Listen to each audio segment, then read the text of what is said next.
A paz do Senhor Jesus, seja mais uma vez bem-vindo ou bem-vinda ao canal de estudo bíblico José Carlos Maciel. Como você já sabe, meu nome é José Carlos e para mim é um prazer ter você aqui inscrito no canal.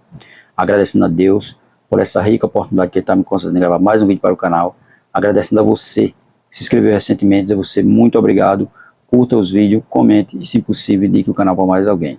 Agradecendo a você que já é inscrito no canal, que tem curtido, comentado, continue fazendo isso para que o YouTube divulgue o canal para mais pessoas. Que quanto mais você curte, aí o YouTube entende que o vídeo é útil e indica o canal para outra pessoa. Quantas menos curtidas, menos o canal vai ser indicado. Quanto mais curtida, ele vai ser indicado cada vez mais. Quero também agradecer a você que não é inscrito no canal, mas que tem assistido nossos vídeos. Se for possível, se inscreva para nos ajudar. Se inscreva para que o canal possa crescer. Amém?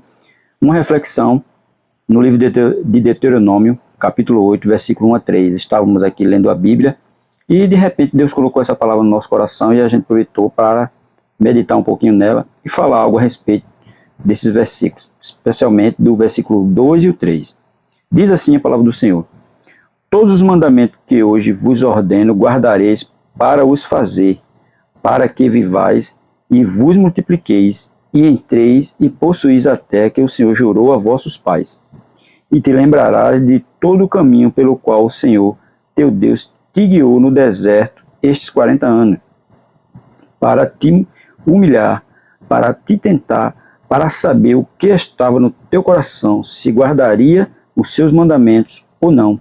E te humilhou, e te deixou ter fome, e te sustentou com o maná, que tu não conheceste, nem teus pais o conheceram, para te dar a entender que o homem não viverá só de pão, mas que de tudo que sai da boca do Senhor viverá o homem. Veja, o homem não viverá só de pão, mas de tudo que sai da boca do Senhor.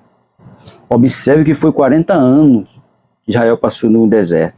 E esses 40 anos, Deus levou eles lá para quê? Para tratar com a natureza deles. Porque ele era um povo orgulhoso e um povo destemido. E Deus levou eles pelo caminho mais longo no deserto para tratar com eles. Ainda deu que do maná escondido, que nem os pais deles comeram do maná, e eles comeram. Mas mesmo assim, com tudo isso, ainda se tornaram um povo rebelde, um povo obstinado. O tema dessa breve reflexão de hoje é exortação a ter em memória os benefícios do Senhor. Né? Nós não podemos nos esquecer dos benefícios que o Senhor tem feito por nós. Nós temos que sempre estar lembrando deles. E é Deus quem cuida de nós. É Deus quem dá livramento. É Deus quem dá o sustento. É Deus quem faz com que nós possamos ficar de pé. Tudo é Ele. Ele perdoou todos os nossos pecados através de quem? De nosso Senhor Jesus Cristo, que morreu na cruz do Calvário por nós. Tudo é Deus. Tudo. Nada provém de nós, tudo provém de Deus. Deuteronômio, capítulo 8, versículo 2, diz assim: 40 anos para te tentar. O deserto foi a escola na qual eles passaram 40 anos aprendendo. Foram 40 anos de aprendizado. Eles não foram por ali por um acaso, não. Deus levou ele por ali para tratar com cada um individualmente, como ele muitas vezes faz conosco. Eles deixam a gente passar por uma prova que é para tratar conosco, para tratar o nosso coração, para tratar o nosso caráter, para tratar a nossa estrutura. Da mesma forma que ele fez com Israel, ele faz conosco. Aprendendo com tutores e diretores. E esse era o tempo de trazer tudo isso à memória. Eles deveriam lembrar-se das dificuldades pelas quais passaram. É claro que eles passaram por várias dificuldades. Eles deviam estar lembrando tudo que eles passaram no deserto, tudo que eles sofreram, tudo que eles tiveram de aprender, as perdas que eles tiveram, eles tinham que estar lembrando disso. Porque ali foi um tratamento de caráter que Deus fez com o povo de Israel. Primeiro, para mortificar o seu orgulho. Eles foram ali para mortificar o orgulho, o povo orgulhoso, destemido. E Deus levou ele por aquele caminho do deserto longo para tratar com orgulho deles. Segundo, para manifestar sua perversidade. Claro que eles eram pessoas perversas, orgulhosas, obstinadas. E Deus levou eles para ali para tratar com ele e eles mostrarem quem realmente eles eram. Deus os provou para que confiassem em suas promessas e na dependência de suas promessas, obedecesse a seus princípios. Tá vendo? Levou para ali, para eles confiarem na promessa de Deus, que Deus ia cuidar, que Deus ia tratar, que Deus não ia deixar faltar nada. E que eles dependessem dessas promessas para obedecerem a Deus e seus preceitos e suas ordenanças. Foi por isso que Deus levou ele pelo caminho mais longo, para ter um tratamento com cada um. Como hoje ele trata com muitas pessoas e de várias formas. Cada um Deus trata de uma forma, mas esse tratar não é para perder, não é para matar, e sim para melhorar, para mudar a estrutura do ser humano, para mudar o caráter do ser humano, para mudar a expectativa dele referente a Deus, para ele entender que tudo ele depende de Deus e não dele mesmo, porque de nós mesmos nós não podemos fazer nada. Jesus disse bem claro que sem ele nada podemos fazer. Versículo 3 de Deuteronômio capítulo 8, verso 3 diz assim: sustentou com o maná. Eles deveriam lembrar-se das provisões que sempre lhes eram concedidas, claro, porque Deus não deixou faltar nada. Roupa não se rasgou, chinelo não se acabou, nada se acabou. Deus proveu tudo. Deus enviou o pão para fortalecimento do homem, e ele comumente o sustento da vida, e com ele comumente o sustento da vida. Mas Deus pode, quando lhe aprove, ordenar o sustento sem o pão e fazer outra coisa, claro. Muita gente pensa que Deus só vai sustentar com o pão, mas ele pode prover outra coisa para dar o sustento em vez do pão. Muito provavelmente, a fim de atender a essa intenção.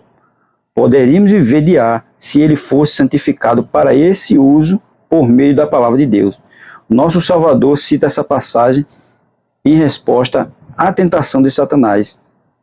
Ordene que essas pedras transformem em pães. Cristo respondeu, Mateus, capítulo 4, versículo 3 e 4. Veja aí que foi que Jesus respondeu ao inimigo. Mateus, capítulo 4, versículo 3 e 4. Veja o que Jesus disse. E chegando-se a ele, o tentador disse: se tu és o Filho de Deus, manda que estas pedras se tornem em pães. Ele, porém, respondendo, disse: está escrito, nem só de pão viverá o homem, mas de toda palavra que sai da boca de Deus. Ele recitou Deuteronômio, capítulo 8, verso 3, que o homem não vai viver só de pão, mas sim de toda palavra que sai da boca de Deus. Tá vendo? Jesus estava querendo dizer ele assim: para que eu faria isso? Meu Pai Celestial pode manter-me vivo sem pão. Era isso que Jesus estava dizendo a Satanás. Que para ele viver, não era preciso ter o pão. O Pai Celestial providenciaria outra coisa a não ser o pão, se fosse o caso. E ele deixa bem claro que nem de pão viverá, nem só de pão viverá o homem, mas de toda palavra que sai da boca de Deus. Isso pode ser aplicado espiritualmente. A palavra de Deus, como revelação de sua vontade e graça, devidamente recebidas e mantidas pela fé, é o alimento da alma, é claro. O que alimenta a nossa alma é o que? É a palavra. O pão da vida é quem? É a palavra. A vida mantida por ela é a vida do homem. E não apenas essa vida que é sustentada com pão. O maná tipificava a Cristo, o pão da vida. Ele é o verbo de Deus. Por ele vivemos. Nós vivemos por Cristo. Porque ele mesmo disse, eu sou o pão da vida. Ele é quem nos dá a vida. Ele é quem tira a vida. E ele é quem faz viver. O povo devia se lembrar de tudo isso. Passaram 40 anos do deserto, 40 anos no vestibular de Deus. Deus tratando com cada um. Por isso que eles não devem esquecer de tudo que eles passaram, de tudo que eles sofreram no deserto, de tudo que foi tratado ali. Porque quem cuidou deles foi quem? Deus. Deus não deixou faltar nada. Por isso que ele diz, exortação a ter em memória os benefícios do Senhor, porque o Senhor tem cuidado de nós. Nos momentos mais difíceis das nossas vidas, quem cuida de nós é Deus. Quem nos sustenta é Deus. Que nós possamos ter sempre isso em mente. que nem só de pão viverá o homem, mas o homem vai viver de toda palavra que sai da boca de Deus. Amém?